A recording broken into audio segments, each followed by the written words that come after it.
Okay, Michael, we're ready to roll. Okay, members of the media, thank you for joining us for this afternoon for today's Zoom call with Mountaineer coach Bob Huggins. Please use the raised hand feature and we'll get your questions in.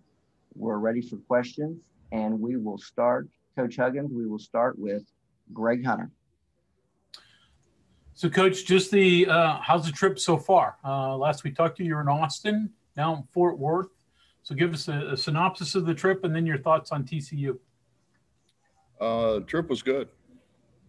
Trip was good. Winning obviously made it a whole lot better.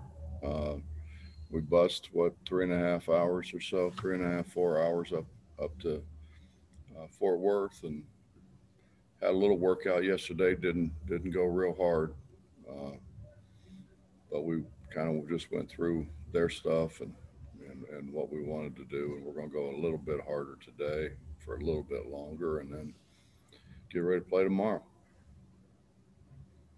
Fort Worth's a great town, by the way, Greg. Good town. I've been there. It is nice. Our next question is from John Antoni.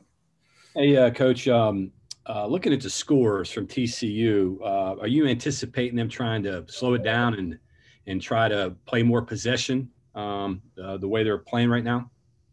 No, I don't think so. That's not really Jamie's style. Yeah. I mean, he did that at Pitt a little bit, but I don't think so. I mean, if you look at their prior games, they'll run it up and down. What do you see from them? What are some things that jump out at you with them? Well, I think their youth. Their youth is one thing that kind of jumps out. They've been in a lot of close games, and you'd rather have veterans than young guys. Samuels has been really good for them, and they really shoot the ball at times. They're a bit streaky, but they're young guys. The guys that Jamie brought in can really get it going, and when they get it going, they just spread you so far that it's hard. They're hard to guard. And Nemhard, he's a guy I remember. What are you seeing from him? He's playing really well. I think the thing that we've got to be prepared for is how hard he runs the floor. He really runs the floor, which kind of stretches everything out, gives the other guys a little more space to penetrate and kick, and they're big penetrate and kick guys. And a little bigger guard. Is that issues there?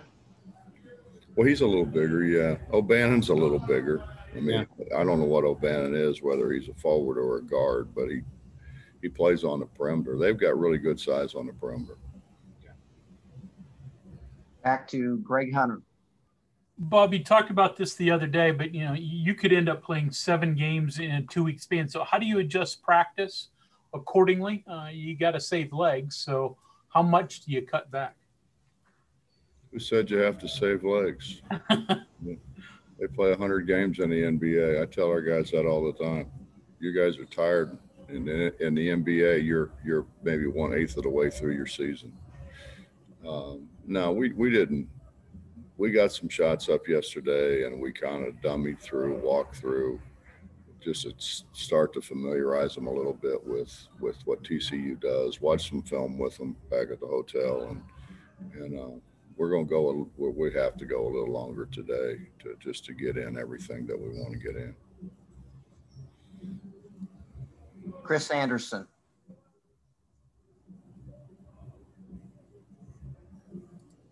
Chris, you're on mute. Hey, Coach. We saw in the Texas game the little altercation in the huddle between Jones and Ramey. Over your coaching career, I'm assuming that something similar like that has happened between your players. What's your reaction to that? How do you handle that? Tell them to stop. What are you going to do? Tell them to stop. Go sit down. Set one of them away from the other one and continue the game. You certainly can't screw the game up because guys kind of get a little emotional. John Antoni. Hey, I know the the travel, the 3 games in 6 days and all of that, being on the road, is there some benefit maybe to being together and just having them together all the time? Well, John, first of all, really, you don't get it because you don't have to do it. It's rough, man. I mean, it's you put your head down on a pillow, and then the next day you're in a different place. You wake up and you look around, you wonder what hotel room you're in. It's something that we have to go through that other people really don't go through, and they don't. Some of those guys, some of the coaches understand, some of them don't. The 2 days in between, I think were good for us because they could look at film, they could look at film of their own, that things that they could do better, and they could look at their opponent. We just, kind of just on the surface of what we need to do in the game tomorrow night yesterday, because I just didn't want to, I promised them, we're only going to go, we'll be in and out of there in an hour, and we were. And then of course went back and watched some film after we ate. But John, it's hard, man. It's harder than any of y'all realize. I mean, I get that part about not sleeping in your own bed and all of that, but it is, with you guys all together, it is all basketball or academics. So it is all business while you're with them. Well, John, if you were 6'8" and you played 30, 33 minutes, you went and got a shower, you went out, you sat in a bus where you can't really stretch your legs out, then you get out of the bus and you go, and the coaches are like, come on, we're going to have something to eat and watch some film. You're like, come on, man. Especially, it's hard. It's harder than anybody realized. We're going to play tomorrow night. We'll get back at 3, maybe something like that, so it's hard. You keep an eye on their energy level early. Try to. Yeah. Try to. I'm obviously not an expert. You kind of did that in the Texas game, though. You played some guys that you normally didn't play. Maybe that was because you weren't happy with what you were getting on the floor, but was that part of it too? No, it was a combination of a lot of things. Okay. And Derek got a couple early ones, and we've got to have him to rebound the ball at the end of games. Next question from Cody Nesper.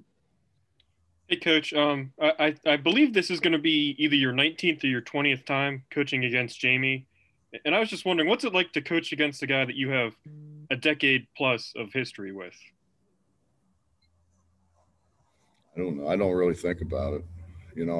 I look at what they're doing. Jamie isn't playing the way he played at Pitt here. They're playing a lot faster. He was more of a half court guy at Pitt, but personnel dictated, he's like all the rest of us. You try to accentuate the positive and stay away from the negative. And he's got a bunch of young guys who can really run. They're similar to playing like maybe Oklahoma State, because Oklahoma State really, really runs. These guys really run. Transition is going to be huge for us, which was, again, a reason why, yesterday we didn't do very much. Justin Jackson. Coach, you mentioned Samuel earlier, and obviously he's a big rebounder for him. And I think he's like, 6'11", 260 or something like that. There are obviously other big guys in the Big 12 that Derek matches up with. McCormick at Kansas comes to mind, and Sims at Texas is a pretty big boy. But is this maybe a more physical matchup for Derek, more so than maybe skill set wise? I honestly don't remember it being that physical. Okay. I think McCormick is a lot more physical. I think Sims has kind of learned to be. He wasn't early on in his career. I think he's getting a lot more physical. take a look at the last play of the game, and I think Neil would be happy to have any of those guys blocking for his running backs. I mean, you talk about physical now. They were clamping onto arms, trying to run over people. It was a scrum. Coach, we have our next question from Bob Herzl, and we have a series of questions. They're all on the same subject. So we will stick with his questions here for the next 2 or 3. Then we'll turn it back over to the raised hands. But this is from Bob. Coach, the other day you mentioned that Texas Tech's Chris Beard was ahead of the curve going after junior college players. But it seems you started doing that 30 years ago at Cincinnati, long before it was popular. What made you start going in that direction with the likes of Corey Blount, Eric Martin, and Nick Van Exel? Well, if I said junior college guys, I wasn't speaking solely of junior college guys with Chris. Chris has done a great job of scanning the portal and taking transfers. Not necessarily he has taken some junior college transfers as well, but I think he's done a great job of just taking guys from the portal. And then, with what went on this year with automatic waiver and everybody being eligible when they transfer, and in the future, everyone's going to be eligible. I think that Chris is ahead of the curve there. I started recruiting junior college guys at Cincinnati because I couldn't get any high school guys. I mean, we tried like crazy to recruit some high school guys and couldn't get any. And I had a buddy who worked a lot of camps with me when I was younger that said, "There's these 3 guys out here that you want to take a look at," and he sent me their names and so forth. And I had a guy, Steve Muller, who recruited California. He was at Bakersfield as an assistant. He was at Texas as an assistant. He had recruited California. So I said, go out there and take a look and see what you think, and then let me know. And he went out. He said these guys can really come in and help us. So I got on a plane and went out and we brought them in. And of course they were, you have dinner down there on the river. It's pretty impressive looking at the city across the river. And the one guy said, Terry Nelson said, he said, "Coach, I love it here, man. This is unbelievable. I want to be a comedian. I want to be a stand-up comedian. If there was a comedian in here that you could introduce me to," he said, "I'd sign right now." So I went over to Jeff Ruby, who it was his restaurant. I said, "Can you call Ray Combs and get him down here?" And so he called Ray Combs. Ray Combs came in, and he was doing, I think, Family Feud and that at that time. I said, "Terry, you know who that guy is?" He said, "That's Ray Combs." I said, "Yeah." I didn't have to say. Terry jumped up, went over and introduced himself, told me he wanted to be a comedian, which he's been everything but, by the way. But yeah, I mean, that's how it started. And then we got Herb Jones. Herb's probably really where it started. Herb's probably the best player I had at Cincinnati other than Kenya. Corey Blount had a great career. Van Exel had a great career, obviously. Van Exel wasn't a California guy, though. We got Nick out of Texas. Coach, how different is it with JC players? Are there a lot of habits to break? No, you know what it is. I mean, the guys will do what you demand that they do. And no, I love coaching those guys. They were a little bit more mature. They had already kind of seen the world a little bit more than what a high school kid would. And physically, they're so much more ready to play. And the ones I had were great. I mean, I probably had, I don't know, 15 to 20 of them that went on and had great careers after they left us. Continuing with our final 2 questions from Bob Herzl. Coach Huggins, what do you look for in JC players? Well, obviously, guys that can play. You know, everybody wants you to say, you know, you look at their academics. Well, they got to be able to play, or why would you fool with their academics? So you look at how and how you think they'll fit in. You know, what your needs are, and then of course, then you go to the academic piece of it and make sure that they're guys that are capable of handling the work that you have at a university setting, and whether they're willing to do the work.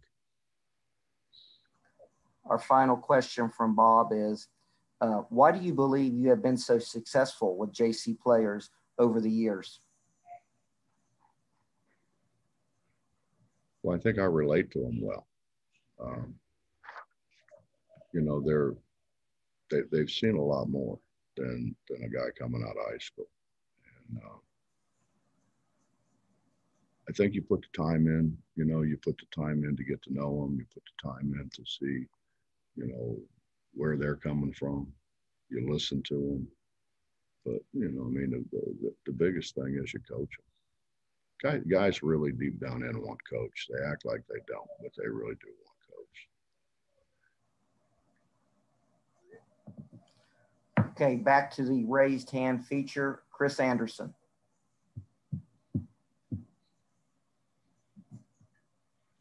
Sorry, my question was already answered. A hand just didn't go down. John Antonic. Getting back to Samuel, he's got 39 shot blocks. How do you attack a shot blocker? And is he getting his blocks with guys going into him, or is he getting them away from the ball, weak side? What do you do there with him? When you attack a shot blocker, I think the best way is to get contact with them. Get contact with them, you kind of keep them grounded. And the worst thing to do is give them space to where they can use that to get a step and jump. And I think they bother you so much more that way than they do if you have contact with them. I think that's why Derek's been successful. I think playing against other bigs, because he can handle the contact. And I guess spacing helps. If your lane's clogged up, it makes it more difficult or easier. It's way more difficult. Yeah, you can't bounce it. You can't bounce it, and you gotta really secure the ball. You got people digging down on you from a lot of angles. So playing out would help Derek against a shot blocker. Us spreading the floor helps Derek more than anything. If we can get them spread, they're still going to run in and help. Derek never sees a one-on-one matchup. Okay. Our final question comes from Keenan Cummings. Hey, Bob, obviously winning on the road in this league is difficult. What has been the difference for you all this year? I mean, is it part of, no fans in the arena? Is it just a change in mindset? And what's helped you guys to this 5-2 start on the road? Well, in terms of the fan deal, they had crowd noise that was really loud, really, really loud. So it wasn't the sterile environment that you might imagine. There was a lot of noise. I think maturity. We've got some guys that have been through it before, and those guys know what we have to do on the road, the preparation. That you're more apt to have comebacks from home teams on the road than you are vice versa, because they're so comfortable. We have one more question here from Justin Jackson.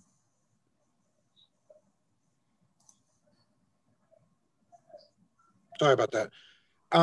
Coach, you guys moved back up into the top 10 today. And, obviously, I'm kind of thinking of this road trip that you guys are going to go on. And then, obviously, even after that's over, you guys are going to come back home and play another stretch of games in a short amount of days. Do you think the selection committee will take that stuff, they'll they'll know about that.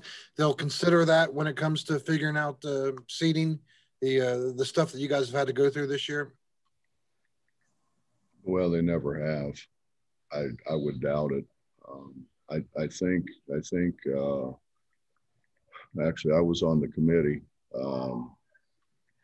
to find a better way to do it than RPI, and people came up with what we have now, where basically Ivy League people.